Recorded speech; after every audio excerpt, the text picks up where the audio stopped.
Hey everyone, it's Jessica, Pretty Prints and Paper today by Dawn Nicole Designs to bring you this video.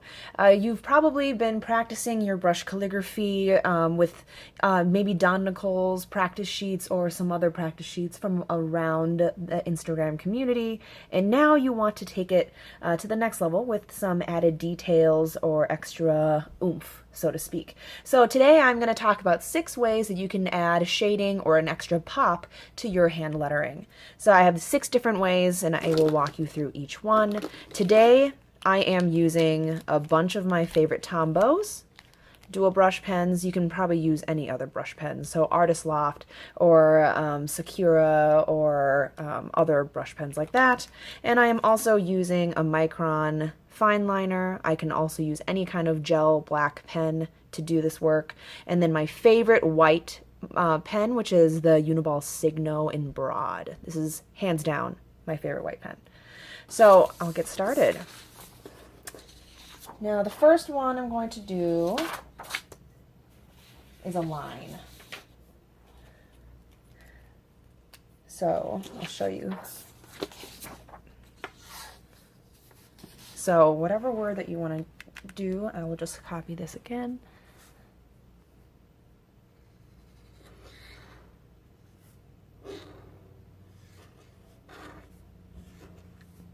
Shading is nice to add to maybe singular words that you want to highlight in a particular piece. You want to add emphasis on that.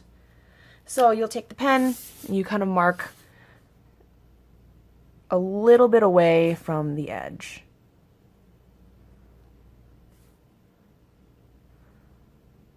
This adds a nice dimension to the letter. A couple choices that you have to make are whether you're just going to focus on these heavy downstrokes and do the line next to that, or if you also want to outline these thinner upstrokes. That's completely up to you. Both look great. You just have to be consistent. So I'm choosing to outline the right side, so as if a light is shining this way and you can see the shadows just on one side. So just be consistent. I'm choosing the right side and a little bit on top. So if you want to choose 2 angles, that will give you the most consistent shaded look. So that's one. And then the other one that I can do with a line is what I did here with this.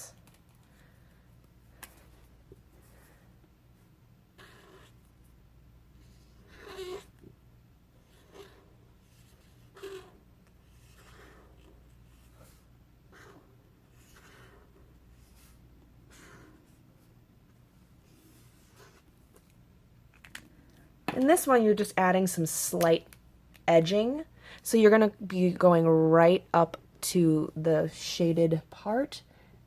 All of these, you kind of need to be very focused, and don't be afraid to go slowly, because especially on these hairlines, it gets really easy to create gaps. And if you want it to be much more subtle, I'm using a really broad tipped fine liner right now, so that makes it much more obvious that I'm using this to shade.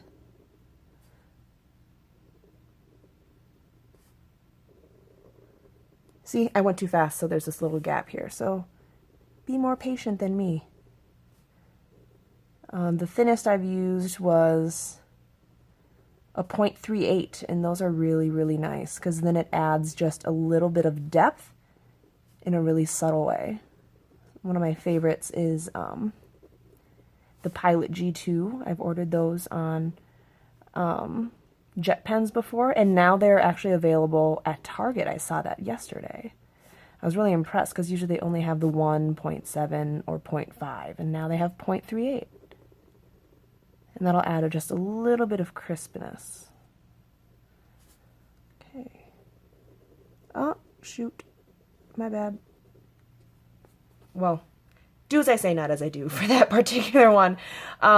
So that's another technique.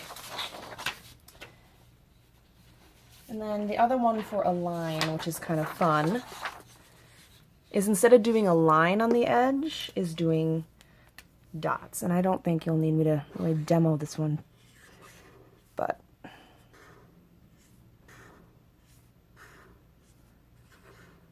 I'm just using regular printer paper right now. There's a lot of different recommendations on the best paper to use for your brush pens, because smoother paper means that you have longer lasting marker tips, because the fiber of the paper doesn't pull at the felt tips. So here's where having that broad tip on my fine liner is working really well for me, because I don't need to do much to get that dot. It's just a solid piece. The only thing you got to be careful of is trying to make sure that the dots are evenly spaced and evenly spaced out from the line.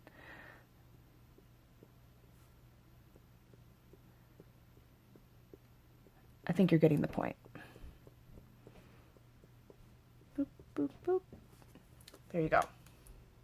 So now that's just you using a pen and creating a line. There's also shading that you can do. So there's colored shading, which you just pick a darker color and then edge it with a lighter color.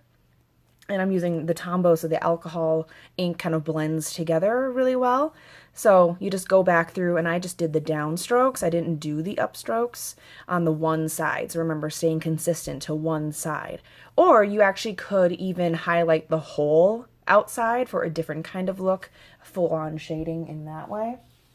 And then you can take it up to shading with a gray shade, which is like the lightest one from the Tombow section. It's N89 is my favorite to use. It doesn't look like it's going to be anything, but it adds just enough of a shadow to add that depth.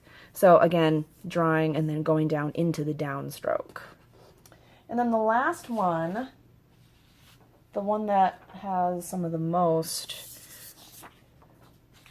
work that you can do, is this practice one. And this one, you add a little bit of that bubble shape to it. Crystal Elizabeth on Instagram is an excellent example of how to do this. So I'll walk you through this one since it's a little bit more complicated.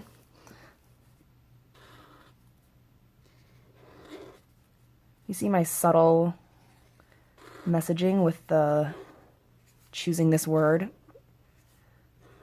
Practice. So you don't get those wobbles like I just am getting on that A.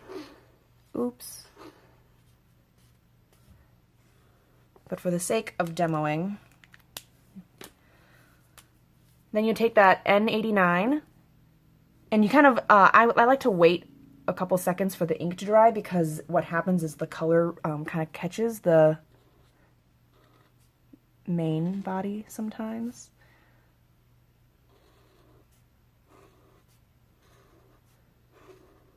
Go slow, friends. I'm only rushing because people don't usually like to watch videos that are longer than 10 minutes long, am I right? Okay, so now when you add this white shading, you can do it in a couple different ways, but I usually try to, again, keep it consistent to one side. If you imagine that each letter is like a bubbling out, in like balloons, you see that one part that has a little glare on it. That's what you're drawing in, is that highlight, that glare. So I'm using this Signo white pen and kind of thinking, oh, okay, this is going to be the edge that's raised. Line dot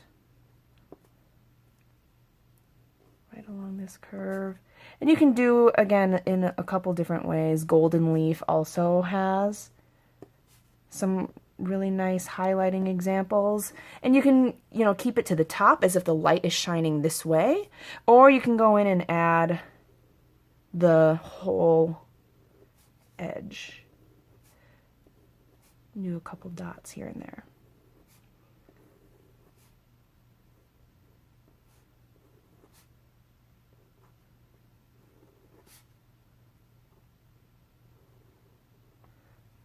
And then you can kind of see the comparison between the two. There's a little just bit more glare and highlight in the bottom one.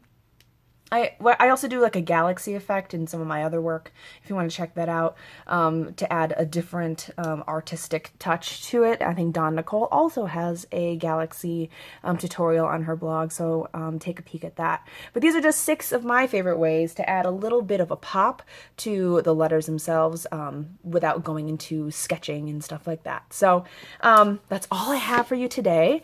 If you have any questions or any other tips that you have down below, I would love to hear about them. But if you like this video, like it, subscribe, thumbs up, whatever, share. But most of all, I hope that you enjoy it. So I'll see you in my next video. Bye.